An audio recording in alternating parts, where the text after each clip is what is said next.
feel bullish about yourself, but you feel tired, left out, wore out, run down, well, you need Ronnie Rowe Designs. Be bullish on America. Go out and get Ronnie Rowe Designs. Ronnie Rowe Designs will not only help you feel better, look better, act better, and your overall wealth will be better because you stitched Ronnie Rowe Designs. Yes, Ronnie Rowe Designs leading the industry, not only here in the United States, but around the world, around the globe, from here to Mars. Ronnie Rowe Designs. Ronnie Rowe Designs will give you a self-esteem, something that'll help you grow as a person, to help you live a better life, to help you in all aspects of your life. Hey, you believe it or not, you will lose weight stitching Ronnie Rowe Designs. Well, maybe not. But as you can probably tell, um, I'm trying to promote Ronnie Rowe Designs, and I want you to hit the subscribe button. Hit the little subscribe button. That will really help me. I'll explain to you in a few minutes why this video was like this week, and I hope you'll understand. So anyway, be back in a second. Hey everyone, Ronnie Rowe back here again. As you can see, I'm back in my office after that brief advertisement I just got through doing.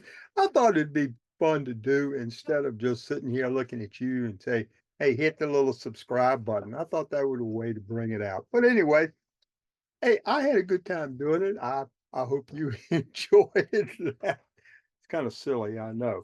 Hey, first of all, I'd like to welcome each and every one of you back again this week. I'd like to thank you for giving me the opportunity to come and be with you for another session of Ronnie Rowe Designs. I really do hope that each and every one of you get something out of this, enjoy them, some entertainment value. That's what they're for. And to let you know a little bit about myself and a little bit what's going on in my cross stitch world.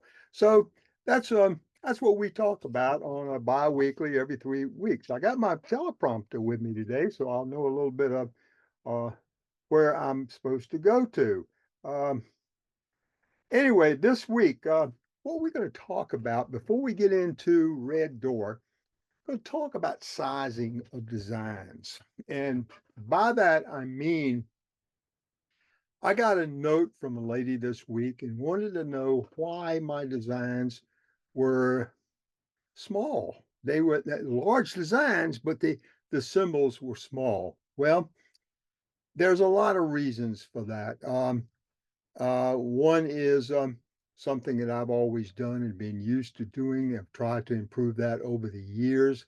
So to make the graphs that you purchased a little bit more readable, where you can make out the symbols. I think all of mine you can make out the symbols, but um, in the latter years I've been doing it, it's been easier for me to come up with more ways of doing that. When I first got started in cross stitch, as a lot of you already know, I did the whole Williamsburg series of colonial buildings, and that was in Williamsburg, Virginia. That's really the way I got started. And what I was doing at the time, there was no computers. We didn't have a computer. We didn't have really nothing in the way of that. Everything was hand drawn. Everything I did by hand. And when we published a design or put out a design at that time, we were putting out a design approximately 2 a year. I mean, 2 or 3 at the most a year, but normally about 2 a year. And these designs were put out as what I call leaflets. And this was a process we went through where I had the picture on the cover of the design and I came up with a theme, if you will. These are things that I had in my house, or I went up to a local craft store and bought these items. The background I did right here. I set all of this stuff up myself and then had a professional photographer, good friend of mine, Elliot Torn, who in his studio would take the picture of this, what you're looking at right here. And what he would do is give me a 4x5 transparency. Now that was a um, transparency. But that was what the printers would use to make the cover, to come up with this 4-color cover, which at the time was a very expensive process. And the inside of this leaflet, I had design on this side, page 1 and page 2. And on the back of the design, I had all the instructions, the DMC colors, and any other things that you needed to note on that. For example, what the back stitch, I was doing back stitching at that time, what to back stitch around various aspects of the building to make them stand out.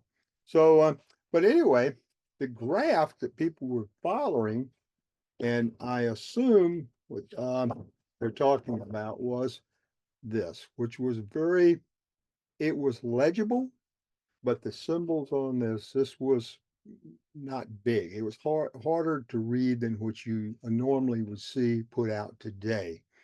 And this is the way we did it for many, many years because at the time they had to have an outside front cover done in 4-color process like that for the distributors to even take a look at your work and want to distribute them across everywhere for you. Since that time, I've tried to improve a lot. We don't go to the 4-color anymore because at the time we were doing these, uh, I was printing like this particular one right here. I was printing 75, I print 7,500 of these. So that's a lot of leaflets. And the distributors at the time took a lot of them, and Colonial Williamsburg bought a lot of them. So, but in order for me to do that on designs now, that would be that would really be a non-starter because of the sheer cost of the printing of these. So what I have tried to do in uh, the years, my new designs I put out, I first look at a design or something I want to do. Let's say, and I'm going to show you an example of Orleans. When I did Orleans, I tried to pick a size that would give me a lot of detail in the design, plus a size that I could print. And Orleans was 360 stitches tall by 280 stitches across. And that number was purposely selected by me on all my designs. I'm just giving this as an example.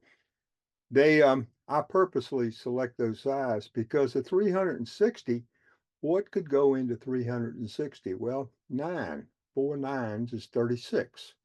So I knew that I could have 9 10 by 10s down on a sheet of paper, and across the top was 280, and that was 7.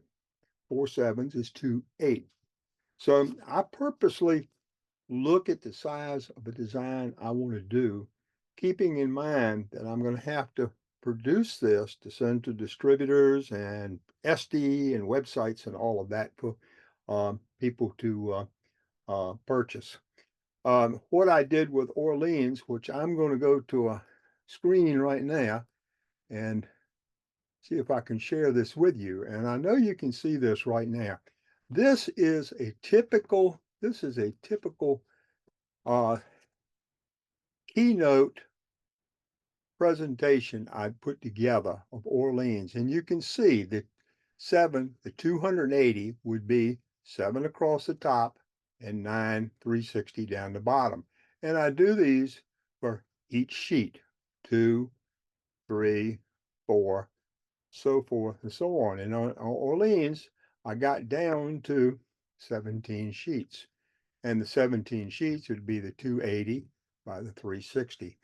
And I thought at the time that this was a good size for people to look at the chart with the symbols on it and be able to not have any difficulty in stitching. And the ones that were finding these somewhat difficult, I put a note at the bottom of them that says permission is given to enlarge this design to help with the stitching, meaning that this design can be put on a copier, blow it up if you will, anything you want to do with it to make sure that you can stitch this and make it easier for you to do the stitching.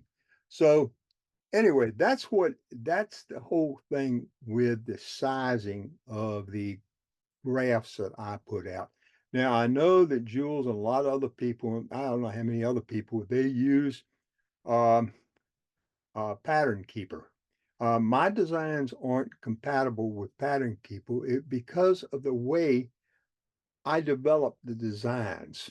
I don't just go from a program to the design. That program would allow you to save it as a PDF file to put into Pattern Keeper. I don't work that way. That's just not the way I design stuff. And so mine are not compatible. And I would dare say that the vast majority of the books or the leaflets or the designs that you go into a needlework shop and buy are not compatible with Pattern Keeper because they are hard copies and everything. And so that's what we sell. And the reason I do the hard copies a lot instead of the PDF files is because I sell to distributors to go to shops, and that is really my main thing is the shops to keep them going. Because without the shops, we're dead in the water. I mean, it'd be almost impossible. It'd be very, very difficult for Floss, especially DMC and a lot of specialty floss, if you didn't have the shops that people could go to and purchase the materials to do a cross stitch design. So anyway, I hope that answered a few of the questions about sizing and why I come up with the sizes I do. Going back to the screensaver here, as you can see, this particular design right here, the cover of the design was this, the Orleans, that's what we're talking about, which is a lot of design. And that was 280 by 360 and my graph, and that's what you get into a package. Not all of them are as large as this particular design, but I have found for myself with what I do, I really like to do larger pieces. I really do. And I know I've talked to Jules and I've struggled over many, many years trying to get things down to a smaller size, if you will, to and the detail. And she's right on one thing. You do lose a lot of detail on that, which I really don't want to do with my work. So anyway, I hope that cleared that up a little bit. So anyway, moving forward, what have we been doing? Red door. No, no, there I go. Not red door, red bench. Red bench. I have been stitching on that for the last couple of weeks. And the last time I showed it to you, I got a little bit of red down in the corner of it. And the walkway, I told you how that was going. And it's coming right along. And so I figure I'll be finished this project by at least a couple of weeks. A couple more weeks, I should be done with it. And what my plans are once I finish this, I think I'm going to go back through the process of showing you how I mat it, how I go through framing. I think I'm going to be able to go through all of that with you and show you the finishing process that I go through. I know a lot of you take your work to a frame shop that does cross stitch. They wash it, and I know we do have one here locally that will do that, and I do know that's an expensive process. But I'm gonna plan on showing you when I get through my process and what I go through, which works for me. So, but anyway, red bench. Where we are now in red bench, as you can see, this is where we're coming right now. And get this thing up here so you can really see it. Of course, this hasn't been washed and not ironed. This has been in a hoop, so you can see where the bench is coming. I finished the little building I put back here. I thought that was a nice looking little building. And more I get into it, the more I think you can see the area. I really like these trees. I like all this in the background, right in here, because I think that really makes it go backward. And the little pathway that you see right here coming up, I think that's going to work really well. And of course, we're going to have some shading coming underneath the bench, and we still have some railings to go on that. But that's this is a not a huge project, but it's not a small one either. But it's got some detail to it, and I wanted, like I said before, I wanted to get that look of a red bench in a cold atmosphere, cold scene. And it kind of looks wintry or February type weather outside. So anyway, this is red bench, and so a couple of weeks we're going to go over this and show you what I finish it and show you the process I go through with framing and matting and everything that I go with that. Um, what else? What did I do with my teleprompter? I lost my teleprompter. I lose everything. Have you noticed that I have a tendency to lose things? Well, here it is. New project. I started pulling the floss and looking at some colors for my new project that I'm going to do on black material. So I never do it again, but here I go. I am going to do that.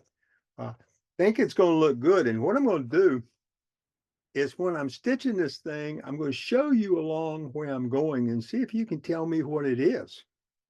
That's going to be fun because I work from upper left going to left to right. And so at first you might not, but you'll catch on pretty soon. But I've done a lot of things with this.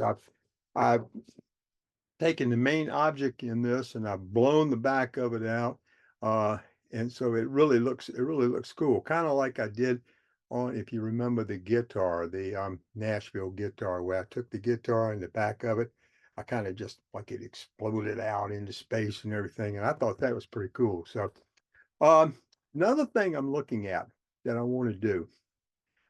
Um, a lady asked me about a piece that I had done not too many years ago, and it was two old houses with two cars sitting in the back of it and everything. And I'd taken those cars and I faded them into the buildings. So what I want to do is the project after the black one. I mean, this is really preliminary. I'm gonna look at doing some more fading work of looking at fading things into and doing a lot of perspective of bringing stuff in, not just a square object or just an object sitting there, but doing a lot with fading and warping that into something else. And I think that would really look good. So I'm gonna do some work with that. And I got a couple of subject matters that I'm thinking about. So um, anyway, I'm excited about it, happy about it. Something keep me off the streets. So anyway, what else is going on in my world? Gardening times, getting ready to do some gardening and things. My tomato plants are doing good. They're still indoors, haven't planted them, got a couple more weeks. And got a reunion coming up. Got a high school reunion coming up in a couple weeks, weekends. We're having a big blast of dinner and everything for all these old people. And they are all I graduated in 1965. They're all old people like me, so I won't feel too out of place. So anyway, that's about it for this week. I hope you enjoyed it. I hope you weren't offended by the opening thing I did. I just wanted to do that. I don't know why. I just wanted to do it. So I don't guess it's hurting anything. But do hit the subscribe button. And I am trying to get more people to subscribe and watch my channel. And I appreciate that. And the ones that have, I really appreciate it a whole lot. I really mean that.